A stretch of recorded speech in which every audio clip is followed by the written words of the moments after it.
I don't think I'm the only one who's tired of the toxic political climate of today. And I say today because I haven't been around that long, and for all I know, the situation is not particularly novel, nor is it uncommon. What I want to do today is share my observations and inflections on politics, though I must note that my experience is mostly limited to these United States, and therefore I can only assert the validity of my inflections in that context. What I would like to do today is share my political lens. That's the tool which I use to evaluate what I hear and see.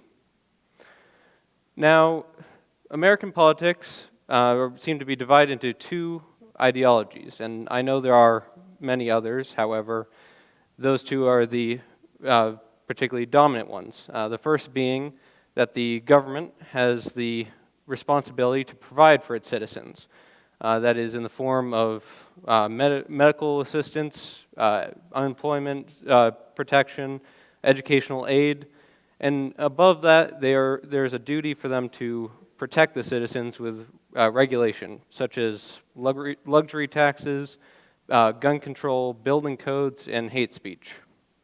Now, these ideas are very, very attractive, seeing as they are, the benefits of them are very apparent and are right on the box. And I would say that the epitome of this thinking would be the Sanders campaign of 2016, which gained massive support, particularly in the youth, on a platform of campaign finance reform, heightened minimum wage, and the famous or possibly infamous free college argument. And now that my obligatory Bernie reference is over, I am a Vermonter after all, I have to criticize this line of thinking, because regulation is a very slippery slope. If you can be arrested for hate speech, then who really decides what that speech is? If the government is going to tax you for the sin of having a luxury, how much do they deserve? There's to contend with the fallibility of legislation and programs like programs. The incomplete and imperfect implementation of many policies can have disastrous effects on the country at large. For example, in the United States, there are many places where the combination of food stamps, unemployment assistance, and lower income tax brackets, they coincide to create a barrier for economic mobility, where to earn enough money to leave these programs results in a net loss of income. This dissuades people from moving out of these programs, and it stifles economic growth. And now I would like to speak to the inverse approach to government, and that would be the freedom argument. Where instead of the government providing and protecting, the onus is on the individual and the citizen and their responsibility. This also gives less authority to the government because they have a lack of involvement in the citizens' lives. And this is very rooted in liberal philosophy, such as the invisible hand concept from Adam Smith, which states that in a free and open market, if everyone is to work in their self-interest, society as a whole will be benefited, even though there is no group that is overtly controlling and pushing for that societal growth. Now, these ideas are based in the philosophies of Smith, Thomas Hobbes, Jean-Jacques Rousseau, but they often take their ideas to the logical or illogical extreme. And as we can see very clearly that the reckless propagation of freedom has been a very poor bulwark against corruption. For example, there is the 2010 statistic that 1% of U.S. Income earners had 23% of the annual income, and that's a number that was up from only 10% in 1980. It might be a familiar statistic to you because it was the center point of the Occupy Wall Street and the We Are the 99% movement. Now, you may think that that popular outcry would result in some change, seeing as many people were very publicly up in arms. However, it is also very apparent that that economic wealth is very closely tied to political power. In a 2014 study by Martin Gillians and Benjamin Page from Princeton and Northwestern universities, respectively, they found that the bottom 90% of income earners had an almost imperceptible effect on legislation passed in the United States. And mind you, that's 2014, years after the first statistic came out and after the public outcry. It is clear that what we claim is a capitalistic and free system has not been able to self-regulate and protect itself. Now, why am I here? What am I trying to accomplish? I don't have a solution to our woes. If I were to, it would be completely irrational for me to suggest anything. I don't have a panacea to cure everything.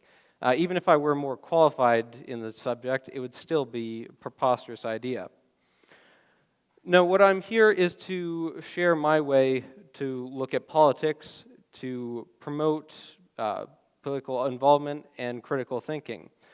I want people to look at, to not simply stick to labels like socialist, conservative, Republican, Democrat, progressive, and instead look at each candidate in a gubernatorial, congressional, or presidential election, or even the motions in town meeting with a critical eye and an open mind. And now, at best, I've provided a simple explanation to political ideology, and at worst, I've just been making a stream of useless drivel. But I think I can move into something a little more interesting now. But I need to first be a little more clear on my own personal philosophy. I believe in liberty and personal sovereignty, mainly, and that probably comes from the fact that it's stamped all over this country. Even you can look at our charter, the Declaration of Independence, with its unalienable rights of liberty, life, liberty, the pursuit of happiness, and the Pledge of Allegiance, which has its closing line with liberty and justice for all. And hopefully that's not just propaganda and unicorn dreams, because it is that is also rooted in liberal philosophy, which is the core of our Western world. However, total freedom cannot function in of itself. And it's, if we take the example of the free market, it is only proposed as a theoretical and ideal situation that cannot work in the face of an imperfect and real world. It's rooted in the fact that everyone understands and knows what is best for them so that they can work in their self-interest. However, that is an impossible standard to hold every person to. And in light of that, regulation and social welfare is necessary. Though regulation and social welfare is should not be implemented for the sake of welfare and regulation. The slippery slope must be considered, and it must be understood that every power we give to our government has the potential to be a platform for that power to grow to a repressive extreme. Welfare and regulation is an admission that we cannot provide for ourselves and that we cannot protect ourselves, and that it should only be implemented in the interest of protecting our liberties and freedoms.